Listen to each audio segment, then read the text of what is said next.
to wash your hands. Wash your hands. Wash your hands! But why? It's because soap, regular soap, fancy honeysuckle soap, artisan peppermint soap, just any soap, absolutely annihilates viruses like the coronavirus. Here's what a virus, like coronavirus, looks like. It's a bit of material surrounded by a coating of proteins and fat. Viruses easily stick to places like your hands, but when you rinse your hands with just water, it rushes right over the virus. That's because that layer of fat makes the virus behave kind of like a drop of oil. You can see it happening in this demonstration. Oils are just liquid fats. What happens when you pour oil into water? It floats. It doesn't mix. But add soap,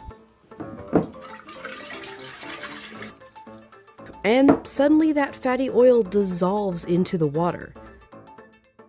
That's because inside, soap has two-sided molecules.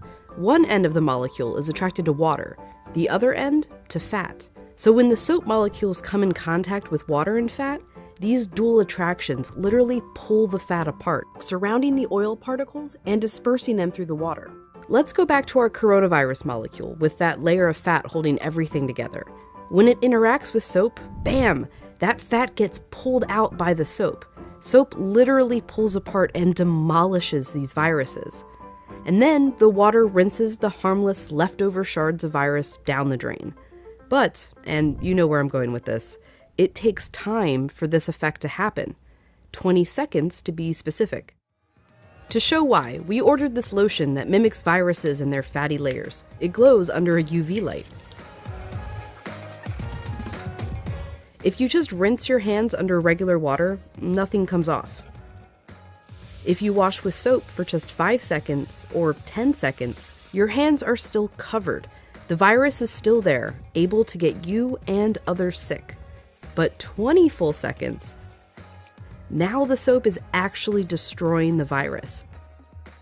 Hand sanitizer works too because it's mostly alcohol, and alcohol works in a somewhat similar way to soap, breaking down that fatty layer. You need a high concentration of alcohol to make that work. The CDC recommends hand sanitizers with at least 60% alcohol. But even with 60% alcohol, the CDC recommends using soap if you can. If your hands are sweaty or dirty when you use the sanitizer, that can dilute it and diminish its effectiveness. As for soap, just any old soap works. You don't need soap marketed as antibacterial even. The FDA says skip it. There's no proof it's any more effective. Just be sure to wash your hands for 20 seconds. That's happy birthday twice. Happy birthday, dear. I guess me. Or the chorus to Lizzo's Truth Hurts. Straight to my face. Or Prince. Raspberry beret. Or Eminem. Go, go, only got. Or even Dolly. Jolene, Jolene, Jolene. Just as long as it's 20 seconds. And you're using the ultimate virus annihilator.